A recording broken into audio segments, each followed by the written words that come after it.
It's a new year and a new chance for you to make a fresh start with your compliance. We're going to be bringing you a daily tip, strategy, or idea that you can use to improve your program.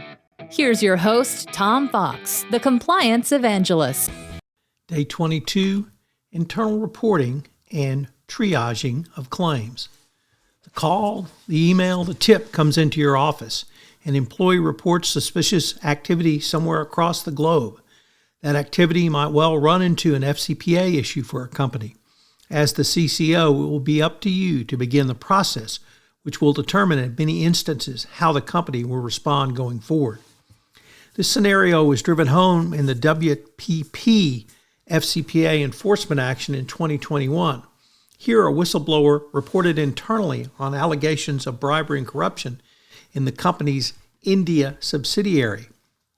WPP turned over the investigation to an inexperienced accounting firm in India, then allowed the investigation to be controlled by the business unit manager, which was engaging in the bribery and corruption.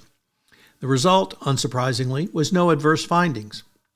However, the whistleblower did not stop there and reported 6 more times for a total of 7 internal reports, all with an increasing amount of documentary support. Finally, the company took the allegation seriously and commissioned an internal investigation. In the 2020 FCPA Resource Guide, it made clear with a concise statement about hotlines. It stated, an effective compliance program should include a mechanism for an organization's employees and others to report suspected or actual misconduct or violations of the company's policies on a confidential basis without fear of retaliation. The evaluation reinforced this language with the following found under Reporting and Investigations. Quote, how has the company collected, analyzed, and used information from its reporting mechanisms? How has the company assessed the seriousness of its allegations that it received? Has the compliance function had full access to reporting and investigative information? This is more than simply maintaining hotlines. Companies have to make a real effort to listen to employees. You need to have managers who are trained on how to handle employee concerns. They must be incentivized to take on this compliance responsibility, and you must devote communications resources to reinforcing your company's culture and values to create an environment and expectation that managers will raise employee concerns. The reason that a business's own employees are a company's best source of information about what is going on in a company.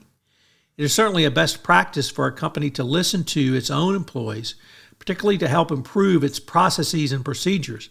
But more than listening to its employees, a company should provide a safe and secure route for employees to escalate their concerns. This is the underlying rationale behind the anonymous reporting system within any organization. Both the U.S. sentencing guidelines and the OECD good practices list as one of their components of an anonymous reporting mechanism by which employees can report compliance and ethics violations. Of course, Dodd-Frank Whistleblower provisions also give heed to the implementation of a hotline. What are some of the best practices for a hotline? Start with the following. Availability. Your reporting mechanism can easily be assessed by your entire employee base. This may require more than one tool, such as a telephone report, internet reporting, or other mechanisms. 2, anonymity. There must be a manner to make reports anonymously if the reporter so desires. 3, escalation.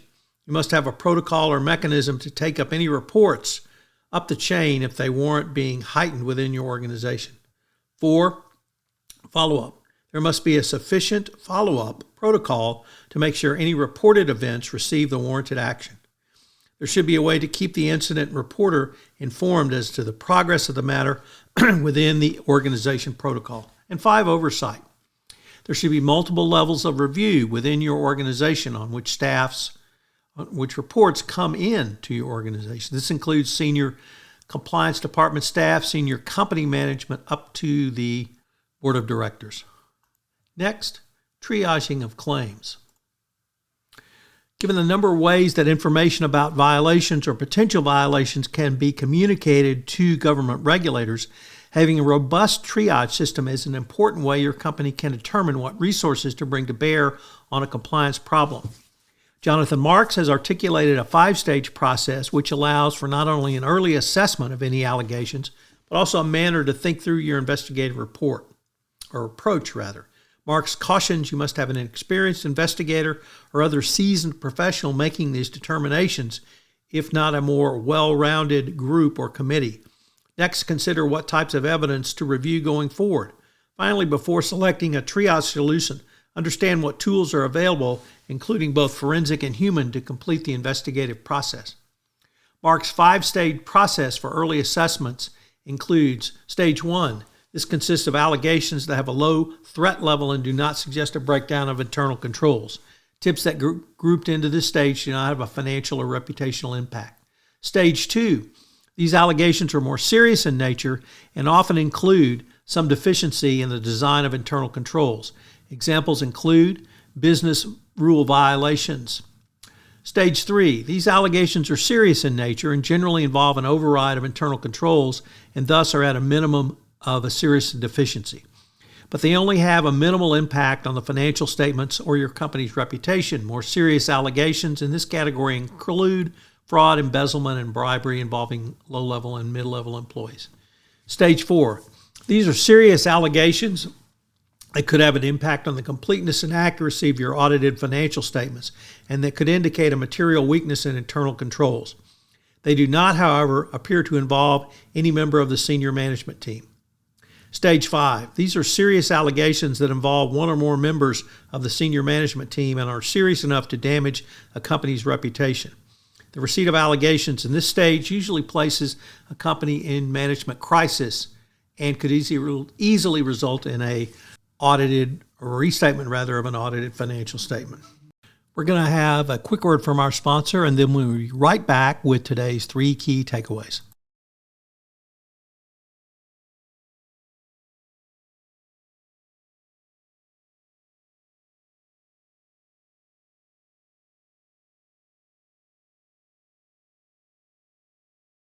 So what are today's 3 key takeaways? Number 1, the Department of Justice and Securities and Exchange Commission put special emphasis on internal reporting lines. Number 2, test your hotline on a regular basis to make sure it's working. Number 3, every claim should be triaged before starting an investigation. I hope you'll join us again tomorrow for day 23 on 31 Days to a More Effective Compliance Program, where we take up monitoring and improvement of internal controls. This is Tom Fox again. Thank you for listening to this episode of 31 Days to a More Effective Compliance Program. I hope you will join me for the entire month of January, where I take a look at some of the significant changes in compliance and FCPA enforcement. 31 Days to a More Effective Compliance Program is a part of the Compliance Podcast Network. This podcast is a part of the C-Suite Radio Network. For more top business podcasts, visit c-suiteradio.com.